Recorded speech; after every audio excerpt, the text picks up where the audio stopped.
dumaan po yung mga bisita natin. At least may bumibisita sa atin. Napindot. Hallelujah! Praise God!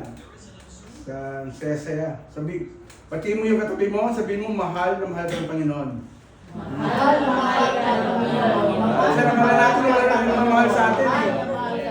Mahal na mahal ka ng Panginoon. Amen. Hallelujah. Talagang napakabuti ng Panginoon. Maraming tayong, at least merong, ano yan, test of life. Di ba? May, in the last days, is already in the last days. So, kailangan po natin na paghandaan ang mga bagay. Ang tanong doon, handa na ba kayo? Amen. Oo, hindi pa handa. Handa. So, it's a privilege this morning. Hanggang mamaya sa OSB, ako pa rin. Di ba? Masaya-masaya. So, we are so blessed last time about the challenge to love one another. Amen? Amen. So, kailangan natin mahalin yung kahit na akala natin ay minsan, lalo na sa mag-asawa, akala nila kalaban nila yung kanilang mga partner, hindi po. Natatawa ko dati nung doon sa isang kaibigan ko, sabi ko sa kanya, the word of God says, even you love your enemies. O, di ba? Wala kang kawala, kahit yung kaaway mo, mahalin mo. Yung partner in life, yung asawa mo, boyfriend mo, hindi mo yung kaaway, kaya kailangan mong mahalin. Wala kang choice. And then dahil doon sa pagmamahal na yon, ay kailangan mo rin i-share yung gospel doon sa mga taong kailangan ng pagmamahal. I was taught only by my baba before when I was in Saudi. There are two things. See, first that you need to love, and second is to respect. So if you love one another, grabe yun. There will be no war if there is love. Hallelujah. There will be no war if there is respect to each other. So, hoping, and we are praying, yun yung isa sa mga obligasyon natin ng mga mananampalataya ng Panginoon. Akala nyo wala tayong obligasyon, diba? Meron. It is our obligatory to pray for them. If someone are praying for them, hallelujah! One day, makikita na natin, it's history na itong mga nangyayari sa atin ay may maikwento ka doon sa kapu-apuhan mo. Alam mo anak, yung nandun kami sa first tapos bilang di ba? May maikwento ka. Di ba? Natatawa po ako or nalulungkot ako dahil sa dami ng mga fake news. Yung tatay ko sabi niya, Noy, kamusta na? Puli.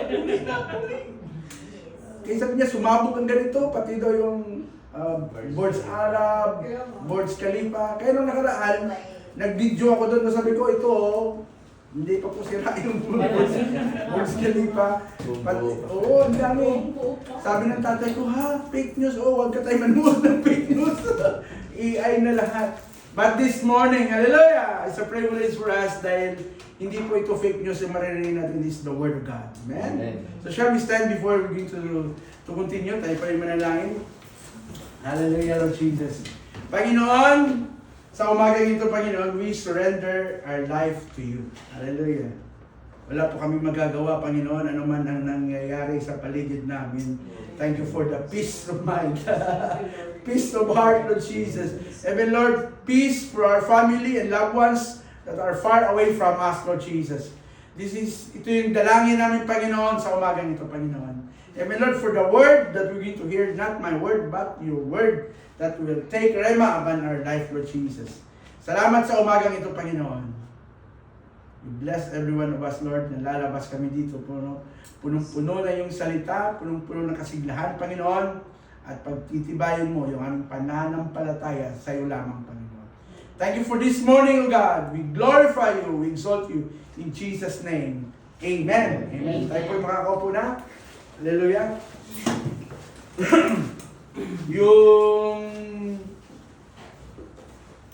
Yung topic po natin for the whole one is immerse. Amen? So, paano tayo mag-i-immerse kung hindi natin nasisigurado yung sarili natin?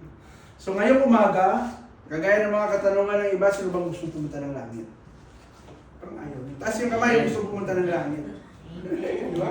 Lahat tayo gusto pumunta. Kahit yung batang maliit, kahit yung lasing, kasi na-experience ko yun eh. Yung nagpipreach ako isang beses, tapos yung sa lamay, baga. Yung mga lasing dyan talagang, sabi niyo isang kinig ka na, pastor. Tapos nung tinanong ko nung huli, sino gusto pumunta sa langit? Tatayo. Bakit pagtayuan? Di nakikinig din pala ngayon. Diba? Kaya walang imposible sa Panginoon. So, maraming gustong pumunta sa langit, right? Kahit na dati may nag-attend sa amin na doon sa church ng Zaroas, may nag-attend yung mga sinasabi nila mga baliw. Pero pag tinanong mo, ano ka? Born again. Born again. No? Ganon sila. Di ba? May pag-iisip naman silang normal siguro yun. Pero siguro dahil may kalabisan lang. Diba? Tsaka naglilinis pa yun sa church na namin dati. Pero dito at least wala tayong makikita ang mga pakalat-kalat. But what I mean is that kahit sino, mapabata, kahit yung bata ngayon, yung may mga 6 or 7 years old, lalo na nag-aaral, di ba? Para tatanungin mo, saan ang langit? Nandun sa taas. Pero wala naman.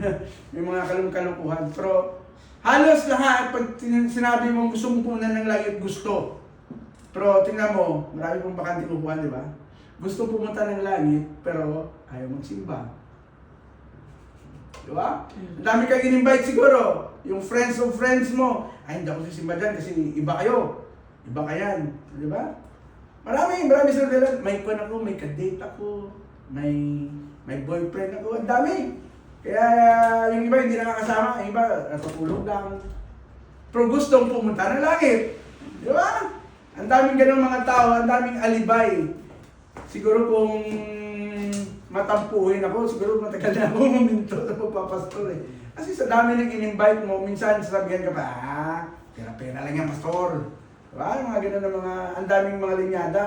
Yes, na napupunta itong mga tithes mo, mga offering. Ang daming mga kwan, pero gusto pumunta na langit.